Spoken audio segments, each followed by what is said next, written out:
S Creations proudly presents our next presentation, Ruskin Bones, The Tiger in the Tunnel.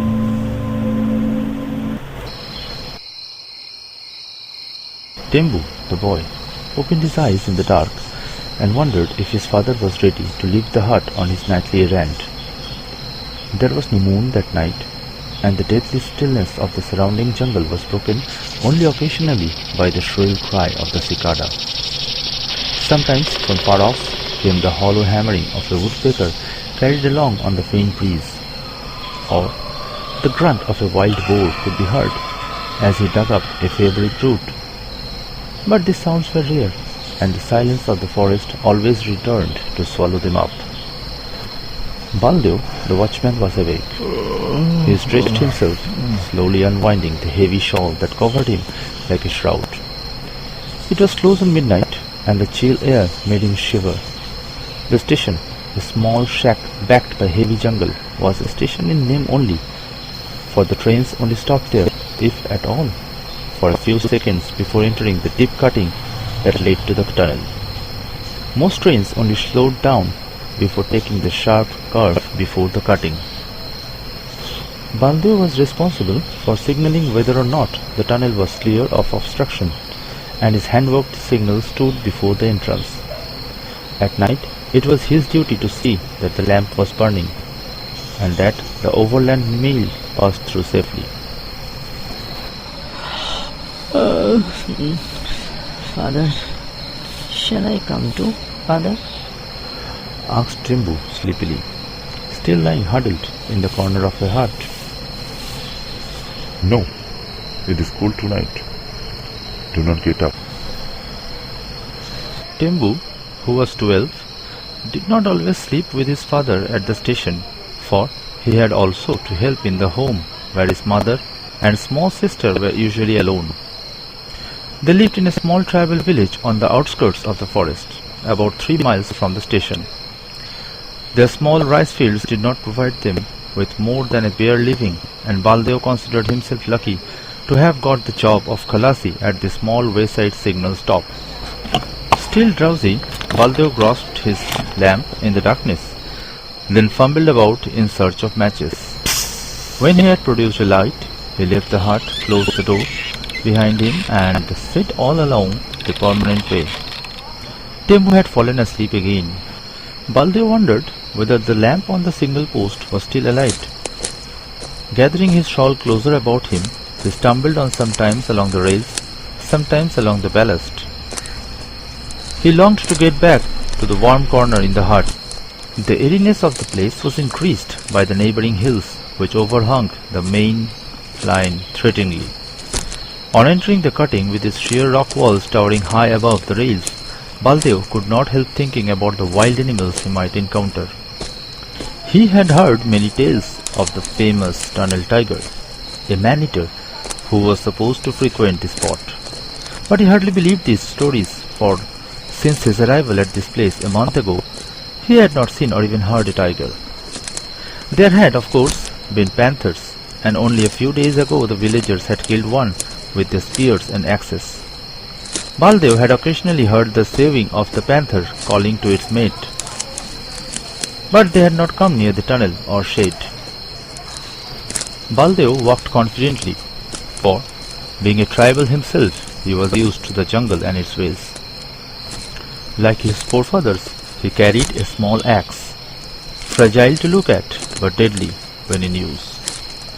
With it, in 3 or 4 swift strokes, he could cut down a tree as neatly as if it had been sawn, and he prided himself in this skill in welding it against the wild animals. He had killed a young boar with it once, and the family had feasted on the flesh for 3 days. The axe head, of pure steel, thin but ringing time like a bell, had been made by his father over a charcoal fire.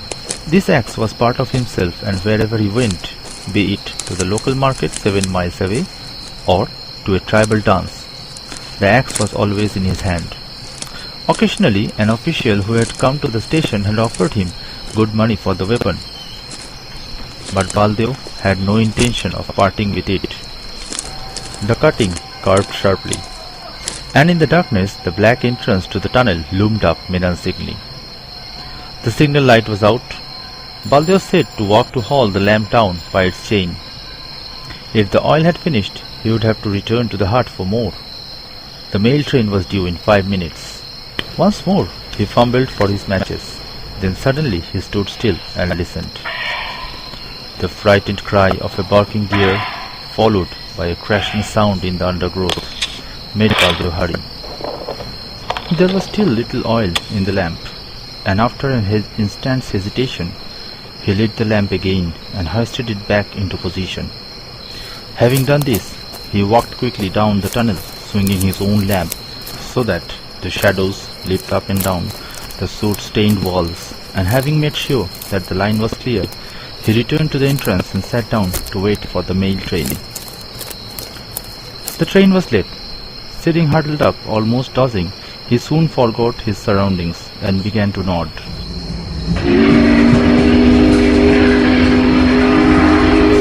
Back in the hut, the trembling of the ground told of the approach of the train, and a low, distant rumble woke the boy, who sat up, rubbing his sleep eyes. "Father, it's time to light the lamp," he mumbled, and then realizing that his father had been gone some time, he lay down again. But he was wide awake now, waiting for the train to pass, waiting for his father's returning footsteps.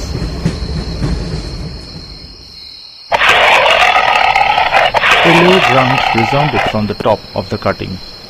In a second, Baldo was awake, all his senses alert. Only a tiger could emit such a sound. There was no shelter for Baldo, but he grasped his axe firmly and tensed his body, trying to make out the direction from which the animal was approaching. For some time there was only silence. Even the usual jungle noises seemed to have ceased altogether.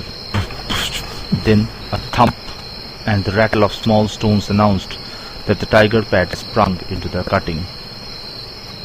Baldev, listening as he had never listened before, wondered if it was making for the tunnel or the opposite direction, the direction of the hut, in which Tembu would be lying unprotected. He did not have to wonder for long. Before a minute had passed, he made out the huge body of the tiger trotting steadily towards him. Its eyes shone a brilliant green in the light from the signal lamp. Flight was useless. For the dark, the tiger would be more sure-footed than Baldev and would soon be upon him from behind. Baldev stood with his back to the signal post, motionless, staring at the great brute, moving rapidly towards him. The tiger, used to the ways of the men, for it had been preying on them for years, came on fearlessly. With a quick run, and a snarl struck out with its right paw, expecting to bowl over the puny man who dared to stand in the way. Baldev, however, was ready. With a marvelously agile leap, he avoided the paw and brought his axe down on the animal's shoulder. The tiger gave a roar and attempted to close in. Again Baldev drove his axe with a true aim, but to his horror, the beast swerved and the axe caught the tiger on the shoulder, almost severing the leg. To make matters worse, the axe remained stuck in the bone, and Baldev was left without a weapon.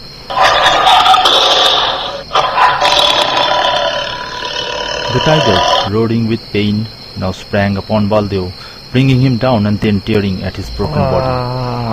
It was all over in a few minutes. Baldev was conscious only of a searing pain down his back, and then there was blackness and the night closed in on him forever. The tiger drew off and sat down licking his wounded leg, roaring very now and then with agony. He did not notice the faint rumble that shook the earth, followed by the distant puffing of an engine steadily clumping. The overland mail was approaching. Through the trees, beyond the cutting as the train advanced, the glow of the furnace could be seen, and showers of sparks fell like Diwali lights over the forest. As the train entered the cutting, the engine whistled once, loud and piercingly. The tiger raised his head then slowly got to his feet. He found himself trapped like the man. Flight along the cutting was impossible. He entered the tunnel running as fast as his wounded leg would carry him. And then, with a roar and a shower of sparks, the train entered the yawning tunnel. The noise in the confined space was deafening, but when the train came out into the open, on the other side silence returned once more to the forest and the tunnel.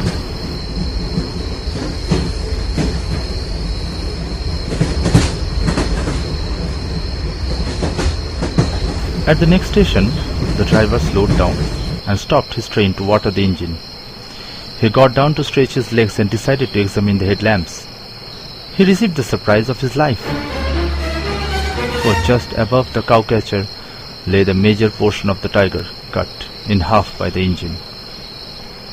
There was considerable excitement and the conjuncture at the station, but back at the cutting there was no sound, except for the sobs of the boy as he sat beside the body of his father.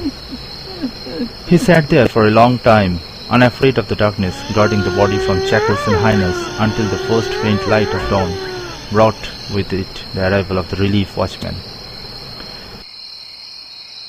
Tembu and his sisters and mother were plunged in grief for 2 whole days. But life had to go on, and the living had to remain, and all the responsibility fell now on Tembu. 3 nights later, he was at the cutting, lighting the signal lamp for the overland mail. He sat down in the darkness to wait for the train and sang softly to himself. There was nothing to be afraid of.